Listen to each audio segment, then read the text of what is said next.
lot of times bands our size don't make that much money anyways on the CD sales, but then it's hard to tour because then, promoters and stuff go, oh, they haven't really sold that much, or, we've been pretty lucky, but I know a lot of bands who have really been hurt by people downloading it because people love the band and download the album for free, but you don't know if they're going to come to a show or not, because they didn't buy the CD, so, how invested are people in bands anymore, you know what I mean? So it kind of takes away a little bit of the intimacy. I think on one side it's really cool because, music and art should be free to an extent, and then at the same time, if you don't make money, then nobody can do it. You can't really do it. I couldn't come to LA unless I was actually could afford to. You know what I mean? Yeah. So. I'm trying to think. Like, you guys have been doing it for quite some time. Yeah. What were your objectives with this record? I guess we just want people to know. We've had our ups and downs as a band, with just everything, but we just want fans to know what we're about and, like, our roots. We just want to make good music, and bands change, bands evolve, but it's just a natural part of things. But, we just want fans to appreciate what we do because we really take pride in making the music that we make, and so we just hope that fans appreciate that we're really trying to make good music that we enjoy, and just especially that they enjoy. So. I don't want to say you guys are like a Christian band, but is there that influence with this record? Yeah, we can't not be Christian. You know what I mean? That'd be a lie. So you couldn't take something out. And I would say the same thing for somebody else that's influenced by something. If you are an atheist, or if you are a vegan, or you're really into politics, you wouldn't want to lie just so you could sell records or something like that. So it's just as much a part of us as me being a male, or me being, brokenhearted, or having lost somebody. So we don't try to push anything on anybody. We don't have an agenda. We just tell what we think. Just like, a lot of times in our songs we just feel like we're storytellers, and take it for what it's worth. Every person's different when they hear a song. One person thinks it's this, and one person's this, and the next person's this. So you just kind of leave it open. We talked a little bit earlier about how the market has changed. But what about the music scene in general? Like, I know when you guys came out with your first record, it was '04, right? Yeah. On Tooth and Nail, and Dead Poetic was really getting it going around then. Yeah. Like, bands that really aren't around anymore. Yeah. How have you evolved with the changing scene over the years? I don't know. We feel like it's kind of like there's so many bands nowadays that you feel like if you can just kind of hold your own and stay strong in your genre, then you can maybe outlast just how everything is so just overcrowded, like with the amount of bands and music these days, which is good and bad because it just causes a lot of competition, especially in certain genres. And so we feel like if we can sustain through like the whole thing, like that music will eventually come down to where there used to be like way less bands. The only bands that can do it and have been doing it for a while maybe will be able to stay then. And that's not to say that I hope a lot of bands don't make it. It's just saying that, in every, like with the recession in the country now, there's so much of certain things that the smaller parts of that industry gets shut out and closed down because they can't make it. So I think it's the same thing in music. So there's a recession in everything. CDs don't sell as much, so if you can't do it, you're gonna have to stop being a band. And so we feel like with us, like we just hope that we can sustain. Our music is good enough to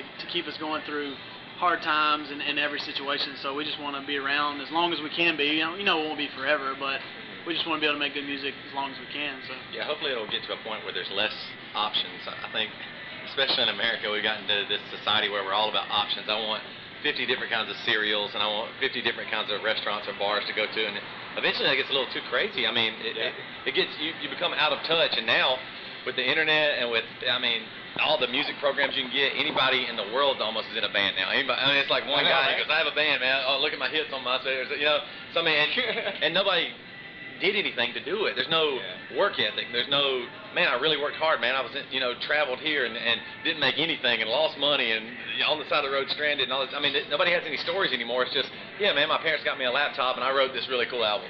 And hopefully it'll get big or something. And then those people think that they, then they even know, and it kind of takes away a little bit from the music scene. So hopefully there's less options. I think it would make people appreciate music more because now it's just, if there's this many bands, and I'm talking about every genre of music, if there's this many bands, then why would you ever want to listen to a whole album? You just hear one song and that's it. There's a billion other bands that listen to one song from every band and that's it. That's flavor of the day. So you mentioned a work ethic. Back in '04, what was your objective back then? Just and we didn't make any money whatsoever. We just wanted to get any and every show possible, as many shows as we could, play for virtually nothing, and just get enough to get to the next place and for food. And I think that's, a lot of bands, especially over the past like 10 years, have definitely gone through that whole situation where you tour in a van, you sleep on people's floors, you never get anything luxury like a hotel or anything like that. So, and things have changed. Some bands just fall right into it and get super lucky and in the right spot at the right time. But definitely with our work ethic was work, save money, make a record, make good music, and get shows, and that just eventually paid off to where a label realized that we were hard workers, and they still realize it today, that they would probably say we're one of their hardest working bands just because of we just never stopped working and trying to get better and more fans and stuff like that. So is it kind of weird for you guys, after doing this for years now, looking at, like 17-year-old kids that make their music on a computer and then the next day they have 1 million MySpace hits?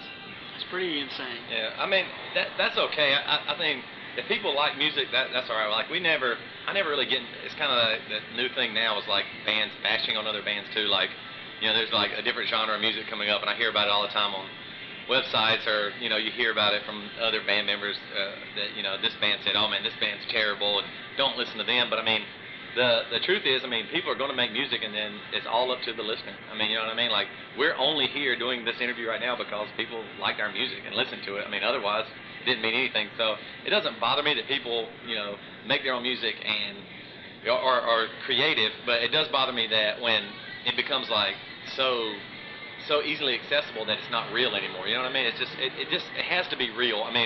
You need some actual organic stuff. You need a guitar or a piano, and you need real humans and interaction to where you actually know what you're writing about. Right now I've lived so much more than the first album we wrote, so I know more. Just from life experience. Not that I'm so wise or anything, I just know more. So I feel like our music is more mature in a sense of we just do know more, and what we're writing from now is where what we know to write. So you're basically saying that's a little oversaturated as far as the market. Oh yeah, the way it is now. And it will be. I don't know how that will change really, but when you look back 5 years ago, even there weren't as many bands because MySpace wasn't like mainstream culture. How much do you think that public relations and advertising now plays an effect in a band's success? Totally disregarding the music. Well, I guess as far as internet advertising, it's like unbelievable. It's so easy now to promote yourselves in a way that it makes bands who haven't really done a lot of work or done the whole thing, that they can advertise themselves a little bit better. Like when we first started, there was really no option. We had to go to a venue the day of the show if nobody ever heard of us, and we would take 500 flyers and go to the mall and pass out flyers.